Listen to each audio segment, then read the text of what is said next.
Tarble, the younger brother of Vegeta, has always been looked at as a weak, insignificant, low-class Saiyan warrior despite his family heritage and who he's connected to.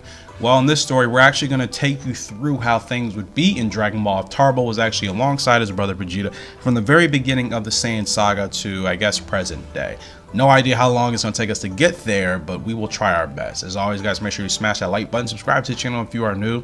Make sure to turn on mobile notifications and check the community tab. I do post daily in the community tab, artwork, memes, updates of videos that are going live, all that good stuff. Without further ado, let's give you guys a quick background on Tarble's techniques and special abilities that are going to be used throughout this story. Of course, Tarble has the basic techniques and abilities as any other Saiyan warrior. He has flight, Ki blast. He also has the Gallic gun, which Vegeta has, and apparently so does Tarble. He has a Brotherhood Gallic gun, a combined energy wave of two fighters using the Gallic gun, which is only really used in the Dokkan Battle series. There's a Royal Family Gallic gun that he has as well. This is used in Dragon Ball Heroes. Of course, he has full power energy wave, super energy wave volley, round UFO attack, Gallic burst, energy booster, explosive wave, and wild sense. So he has a pretty cliche array of attacks. I would say his attacks are probably similar to that of actually Tarble's from Universe 6. He has a tail. He has the ability to transform into a Great Ape, but from our knowledge, there has been no confirmed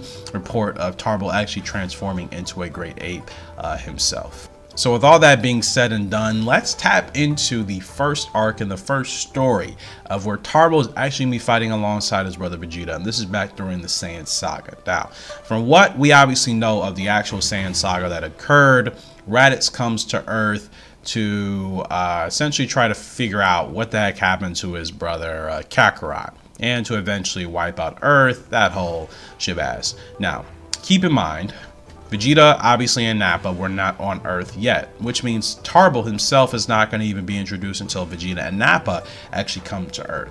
So the Saiyan saga, at least in the beginning bouts, plays out traditionally as it would. Goku sacrifices himself, he dies, Raditz dies, and Piccolo is left. Now we get the introduction that obviously the Saiyans will be on their way in X amount of time. So the story progresses as usual. Only this time, Tarble is going to be coming alongside his brother Vegeta and Nappa to planet Earth. So now as we get to the main parts of the Saiyan saga, we have the Z Fighters, Krillin, Yamcha, Tien Shinhan, Piccolo, and Gohan. They all stay the same, and they don't get any additional help. Only this time, now they actually have to fight an additional member of this villain array, and that is Tarble. Of course, Nappa, Cyberman are also included as well. So when you throw Tarble into the mix here, because Tarble has actually been training alongside his brother Vegeta in this story, Tarble is proven to be pretty tough. He's not going to be a walkover. He's not quite obviously at his brother's strength. He's not at Nappa's strength, but he's a little bit below that of Nappa's, I would say. And with that being said, now the Z Fighters have an extra adversary to worry about as opposed to just the Cybermen, Nappa, and Vegeta. So this obviously puts them in a very tough and difficult situation. They have no other reinforcements to essentially call on. So once Goku is eventually able to come back to Earth, and we know his battle and his showdown between him and Vegeta, how that plays out, well, maybe it doesn't play out exactly the same way. Piccolo still ends up sacrificing himself for Gohan, so that event plays out normal. But now we have a situation where Goku still ends up fighting Nappa, and Nappa actually tells Tarble to sit on the sidelines. Nappa is underestimating the Saiyan strength and doesn't think Goku is anything impressive, so again the events play out the same way. Goku is eventually able to kill and defeat Nappa. Now that being said, all that's really left on the side of the villains are Vegeta and his brother Tarble. Tarble now has no choice but to join in the fight. And this is where the story and the events go a little bit differently, because as opposed to just going in a one-on-one fight with the Goku fighting Vegeta, now he actually has to deal with Vegeta's brother Tarble as well. But again, the cockiness and the arrogance of the Saiyans, here in this case Vegeta, tells his younger brother to stay on the sidelines. He will fight Goku. He doesn't need his younger brother's help.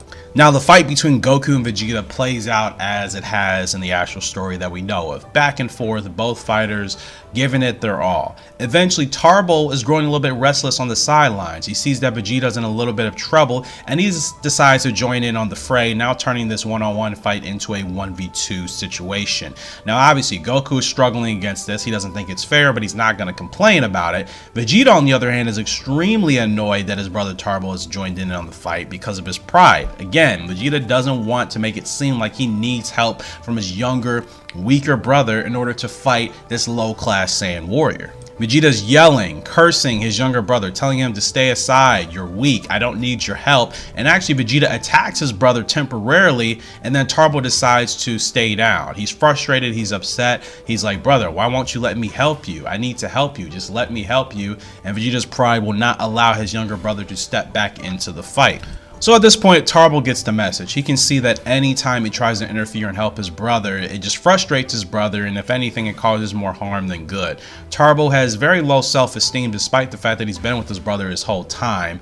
He has low self-esteem, so he's feeling like he is causing more harm than good to his brother, and he actually does stay out of this fight. He's sitting on the sidelines, kind of nursing his injuries that he suffered from that attack that Vegeta launched at him, and Goku and Vegeta's battle then gets back on the track of how we know how it plays out. The struggle between Vegeta's Gallic Gun and Goku's Kamehameha Wave. Tarble is extremely terrified witnessing this beam struggle, this beam clash, because he didn't realize how strong Goku actually was. And Goku is able to win out, and again, Tarble's terrified. He thinks, oh crap, my brother's gonna die. No, my brother's going to die. We can't allow this to happen. Why won't you let me help you? And of course, he keeps replaying what Vegeta said. You're weak. You can't help me. Stay on the sidelines. So essentially, Tarble is watching his brother get quote-unquote annihilated. He doesn't realize that Vegeta is going to survive by literally an inch of his life. So with that being said, again, the events play out how they would in the traditional story. Krillin is faced with the decision of killing Vegeta and or letting him escape. Again, Goku tells him to let him go. Keep in mind, Tarble is still alive. He's still standing there, and he's like, well, what now? And Krillin does indeed spare Vegeta, and he tells Tarble the same thing. He's like, I don't want to have to fight you. I don't think you're a bad guy. Why are you following your brother around? You don't have to listen to him. I could tell you really didn't want to fight. So like I said, Tarble's character in this story is going to go through a lot of internal struggles. The struggle of wanting to follow his brother, but also at the same time not wanting exactly to be evil and to terrorize and destroy and do all these things that Vegeta and Nappa and Raditz have done throughout their lives as Saiyans. Tarble is going to have this internal struggle for quite some time, which is what's really going to make this story interesting. And despite that struggle, he still follows his brother, and he's still going to train under the leadership and the guide and the mentorship of his brother Vegeta. So again, Krillin spares Vegeta. Tarble is able to take his severely beaten brother. They get in their space pod and they blast off into space, and this is obviously where the events of the Saiyan arc conclude as we go into Planet Namek and the Frieza saga next. So again, Tarble's strength demonstrated a little bit here, but not too much, only for the simple fact that Vegeta and Nappa's cockiness and arrogance prevented Tarble from jumping into the fight. Well, Planet Namek is going to be entirely different because Nappa is gone, and obviously this is where Vegeta's character is going to go through a little bit of development, and that is going to change the events of how Tarble's actually featured in this next arc, in this next part of the story, and how the events on Planet Namek are going to play out with him being there alongside his brother Vegeta. I've always made the claim that if perhaps Tien Shinhan was on Planet Namek with the other Z Fighters, including maybe Yamcha as well, the Z Fighters would have had a much better chance at defeating everybody on Planet Namek without things getting to the point that they got to. I still think eventually Goku probably would have turned into a Super Saiyan for the simple fact that I think others would have died outside of Krillin. I think Tien Shinhan and Yamcha would have helped battling the henchmen, you know, even battling the Ginyu Force, even Frieza in his first and second stages, but I still believe at some point Frieza probably would have killed them at some extent. I would have been very surprised if Tien and Yamcha would have been able to survive the events of Planet Namek without any serious consequences happening, which would obviously include them losing their lives. So I'm really excited to go into this next part of the story on Planet Namek and see how the events of this saga that we know of it would play out with Tarble actually fighting alongside his brother Vegeta legitimately in this situation, because they're going to have no other options and no other additional help compared to the Saiyan saga, where Nappa was extremely powerful, much more powerful than Tarble. Hence, Tarble really didn't need to fight, and the Saiyans wouldn't have let him fight anyways.